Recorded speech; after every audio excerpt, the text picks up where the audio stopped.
Hello there friends, Mohit Sehgal here once again from linguistica7.com and welcome to the second video in the modal verb series.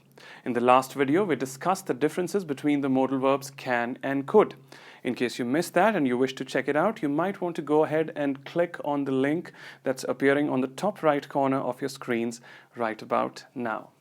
Now in this video, we tackle another confusing pair of modal verbs, which is may and might. So let's just go ahead and check out what all the confusion is. Let's begin.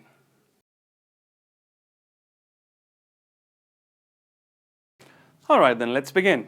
So the way we're doing things over here are exactly identical to the way we did in the first can and could video. We've got the basis of difference in the first column. We've got modal number 1 in column 2 and modal number 2 in column 3. And so this way we get to decide how the modals behave vis-a-vis that basis of difference. So let's begin. The first area of difference between may and might is possibility. So whenever we're mentioning possibility, we utilize these two modal verbs to express that chance in the sentence. Say, let's talk about may first. So let's say you're expressing an event, the possibility of which you feel is on the higher side, say around 80 to 90%. So you express that by utilizing the modal verb may. Let's have a sentence over here. It may rain. So you're out in the open and you look up and yes, there are clouds, they're thundering, and perhaps you feel a drop or two also coming down on the tip of your nose or perhaps your forehead. So you look up and you think that yes, the likelihood of a rain is pretty much on the higher side, and you check your smartphone and you've got the prediction over there too that yes, rain and thunderstorms or whatever. So the chances are high, you say it may rain. So that expresses a higher probability, say 80 to 90%. Then we move on to might. Now in the same situation, might will be used to express lower probability. Now this time the chances of rain are not as strong as they were in situation number 1. You've got a little sun, you've got a little clouds here and there as well, but rain is a 50-50 chance, so it's not a sure thing. So if it's not a sure thing, you express that by saying it might rain. Now let's have a look at a few more sentences to reinforce that idea.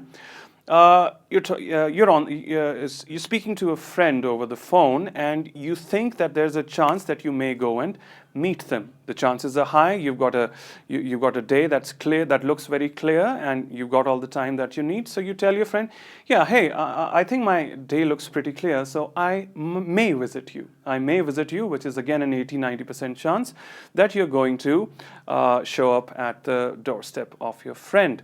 On the other hand, if the chances are slim, your day doesn't look as clear as you would have hoped it to be. So what do you say? I might visit you. I'm not too sure, but I might visit you. The probability being less, so you end up saying, I might visit you, but don't wait up. So that's might. Then we come to a third sentence over here. Now, say you're on a journey, right? You're on the road and you feel that either the car or you could give up when it comes to filling up the tank. The car tank or this tank right here. So you feel that there is a higher chance that you might make a stop midway during the journey. So how do you express that sentiment? You say, we may make a stop along the way because we may feel the need to eat, or perhaps the car may need a refill. So that's we may make a stop along the way.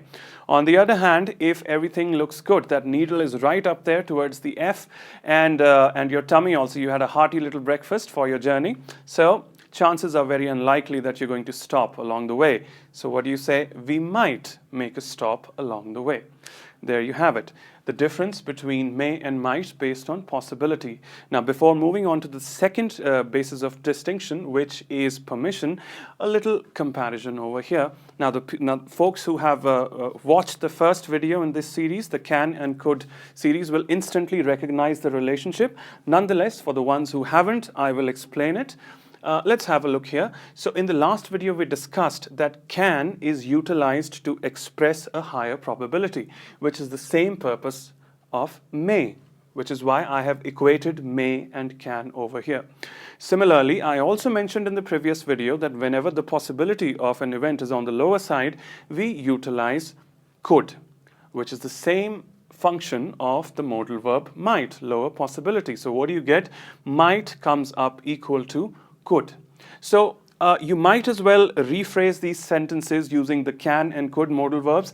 This under may, with a higher possibility, you can rephrase that as it can rain, I can visit you, and we can make a stop along the way. There you have it. But if it's a lower possibility, you can substitute that might with a could. It could rain, or I could visit you, or we could make a stop along the way. So may and might come parallel to can and could respectively that way. So that was may versus might on the basis of possibility. Now let's move on to the second basis of distinction, which is permission. All right, then on to the second difference between may and might, which is permission. Now, as you can see, this is hardly a difference because in case of permission, might does not even come into play. So this is just a coverage of another usage which only applies to may over here. It's very simple. Whenever you wish to ask for a permission, you're seeking permission for something, you go ahead and use the modal verb may, a very, very common sentence over here to express that. May I come in? That's that. Nothing really to it. You know it. You've heard it 1,000 times before. Might I come in? Not so much so. So that whenever you are seeking any permission, go ahead and utilize the modal verb may. Over here, another point worthy of mention is that may in the realm of permission. Now let's not get confused over here. When we were talking about possibility, may was equal to can because of higher probability. But in the realm of permission, may equals could. The reason for that is that may is a polite expression as well as is could. So you might as well go ahead and rephrase this sentence as, could I come in? That would have the same degree of politeness, the same effect as you would expect out of may I come in. So may I come in or could I come in? That's may covered under the second basis of difference, that is permission. And with that, we move on to the final difference between may and might, and that is suggestion in just a bit. All right then, on to our final difference between may and might, and this time the basis of distinction is suggestion. So, how does may and might work in the light of suggestion? It's very simple really. Now, whenever you are expressing a suggestion, giving a suggestion wherein you are wielding higher authority or you want to lay in more emphasis, you utilize the modal verb may. On the other hand, if the level of authority and emphasis is more moderate, then what do? Instead of may, you replace that modal verb with might.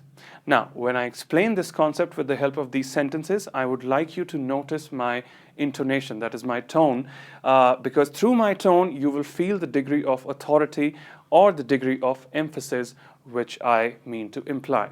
Let's have a look at these very sentences over here. So imagine a boardroom meeting situation and Mr. Bossman is about to bring in a new suggestion. So he'll go ahead and be polite because of the virtue of his position, but inside he means, hey, I'm about to suggest something and you better do that. So how does he bring in more authority with a touch of softness over here? How does he do that? He says, may I suggest we follow plan B, which means, hey, let's follow plan B. So, but he did it with a little class, little panache over here. He said, may I suggest we follow plan B. On the other hand, imagine the same situation. It is a meeting scenario, but this time it's an employee who's making a change, who wants to suggest a change. What does he say? Might I suggest we follow plan B? So notice that difference of emphasis and force, or rather the authority in my sentence, in my tone. May I suggest we follow plan B? Might I suggest we follow plan B? Similarly, another sentence, may I suggest we postpone the party? So that's somebody who's amongst the planning committee, one of the chief members from an organization or anything like that. So may I suggest we postpone the party. On the other hand, if it is a humble suggestion where a lot of emphasis is not implied, where the person deliberately wants to keep it breezy, what do they say? Might I suggest we postpone the party? Perhaps it would be for the best. So, may I suggest we postpone the party? You see that authority over there. Might I suggest we postpone the party? And that is how you distinguish between may and might on the final basis of difference, which was suggestion. There you have it. Video 2 in the modal series. So far we have covered can and could in video number 1 and may and might in video number 2. Stay tuned. Please shower us with your likes, your shares, your subscriptions. We'd be very thankful. We'll be back very soon in the same series of modal verbs, and this time we'll discuss shall and should. Stay tuned. Thanks for watching.